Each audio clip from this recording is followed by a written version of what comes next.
guess, like, follow what feels important.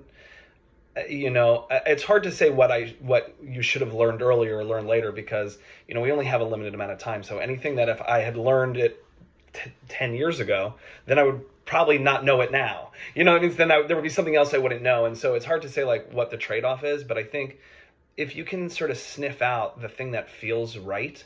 I think sometimes as artists we feel like it only counts if we take the hardest route possible. It's like we have to prove to ourselves that we're capable of doing it the hard way.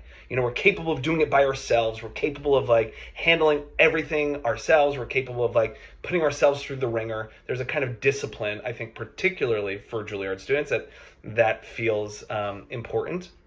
And I think sometimes like it's okay to do it the easier way. Like sniff out the thing that feels exciting to you. If that's part of your curriculum, awesome, do that.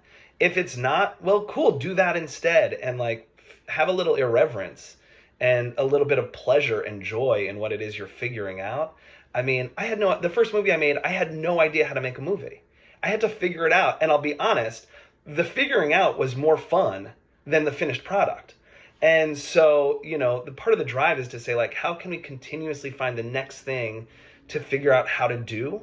And I think that if you're trying to figure out how to do something that you don't like, it's really miserable.